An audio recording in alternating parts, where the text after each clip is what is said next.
suis venu de la gare ici à pied. Et donc, je pense que quand on voit comment est traité l'espace public par des professionnels, on peut penser que si c'était traité par les habitants, ce serait mieux. Voilà. Oui. Je pense que si on laissait faire, si on faisait confiance, et peut-être que si on donnait cette idée que l'on peut s'approprier un espace commun, et non pas privatiser un espace commun, peut-être que la ville serait plus accueillante et plus propre.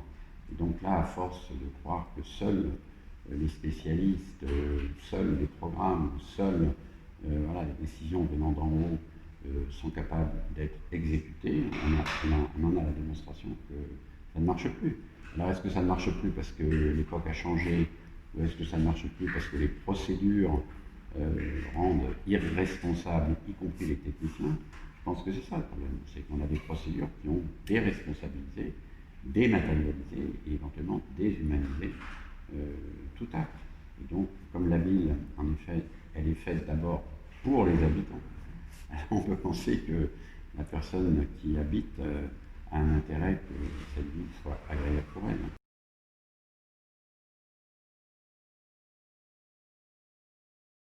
Ben non, je pense que justement, même ça ne marche plus. C'est-à-dire que descendre dans la rue, affronter point de vue contre point de vue, on s'aperçoit que bon, c'est en effet, c'est comme la guerre. Quand il n'y a plus d'écoute, on se bat. Mais on voit bien que la guerre, quand même, c'est l'ultime façon de vouloir être entendu, de vouloir éliminer son adversaire. Comme là, ça ne sert à rien, puisque peut-être que même l'adversaire est diffus. Vous voyez, si l'adversaire était encore connu, comme ça l'a été pendant un certain temps, on change d'équipe municipale, on revendique auprès de quelqu'un qui vous écoute et qui vous entend dans le change. Comme aujourd'hui tout ça n'est plus le cas, moi je pense qu'il faut simplement rétablir la confiance. Plutôt que d'avoir toujours une méfiance, vous voyez, les gens ne réclament pas pour s'approprier quelque chose qui ne leur appartient pas.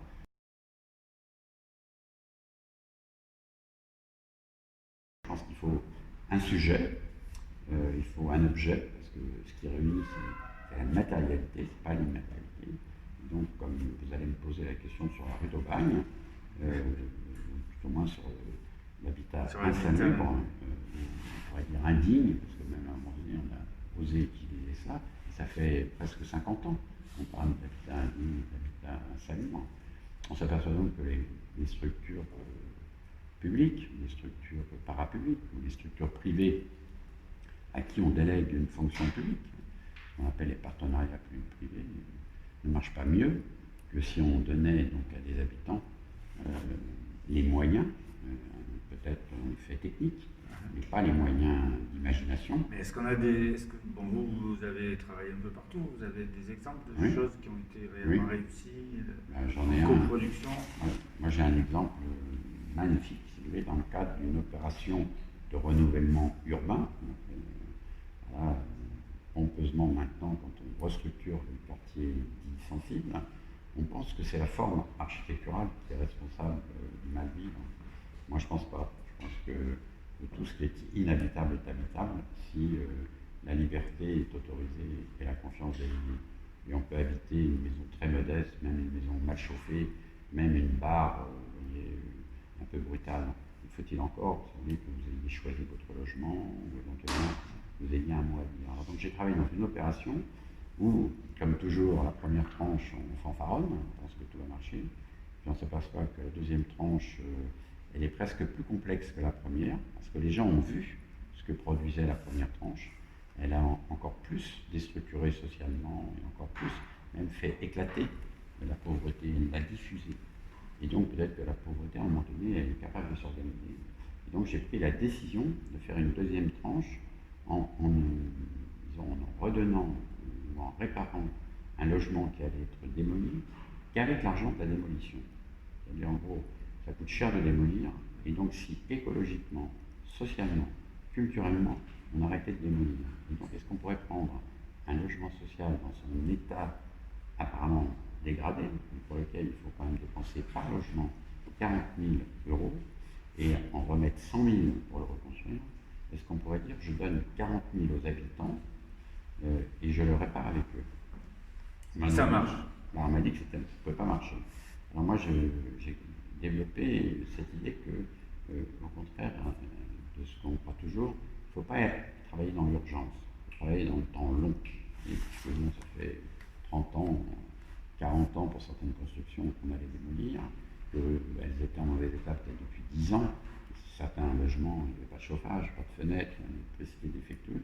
Est-ce qu'on pourrait réparer ce logement dans un temps long, mais pour quelqu'un? Parce que le grand défaut de l'architecture collective, contemporaine, actuelle, c'est qu'on ne construit pas pour une personne, on construit pour un fonds d'investissement, un office HLM, pour une collectivité, on ne construit pas pour une personne. Comme là, les logements étaient occupés et qu'on allait donc mettre les gens à la porte, au prétexte qu'on allait les démolir, voire le réhabiliter violemment et les mettre provisoirement ailleurs, quitte à ne pas leur redonner leur logement.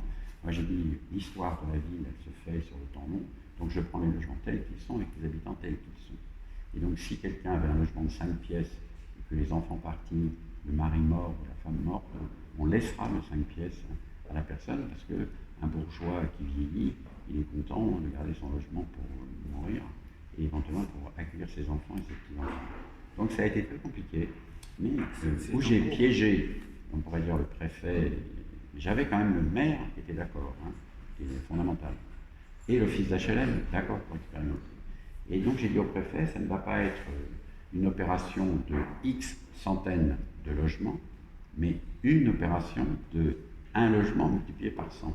Et en faisant cela, j'ai donc fait un projet pour une personne qui habitait, et j'ai vu donc comment je pouvais réparer ce logement, et comment cette personne pouvait accepter que sur la somme qu'il allait lui être attribuée, une partie soit réservée aux parties communes.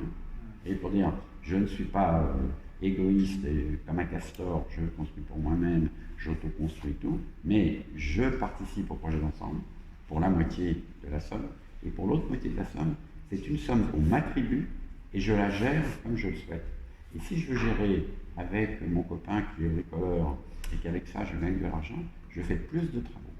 Et donc, contrairement à ce que tout le monde croyait, j'ai fait donc plus de travaux qu'on en fait avec une somme comme ça. Je l'ai fait sans planning, sans barrière, sans aucune fermeture et sans aucun vol. Vous voyez, et pour la première fois, des artisans au chômage ou en rupture de travail, des ouvriers intérimaires et tout, au chômage et en rupture de travail, se sont mis à travailler. Quand on dit qu'ils ne le savent pas, mais c'est eux qui construisent le logement. Donc on ne peut pas dire que ce n'est pas l'ingénieur qui construit le logement. En dernier ressort, celui qui construit le logement, c'est celui qui est au chômage. Et c'est peut-être l'immigré qu'on ne veut pas. C'est peut-être le migrant qu'on ne veut pas. Quand j'ai pris le cours Lyoto là, et que j'ai vu les travaux, j'ai été visiter un peu, qui sort des logements qu'on a vus. Sûrement 1 sur 2 est un travailleur sans papier. Qui s'en sert? Peut-être le promoteur ou le propriétaire du logement qui est contre l'immigration. C'est insupportable.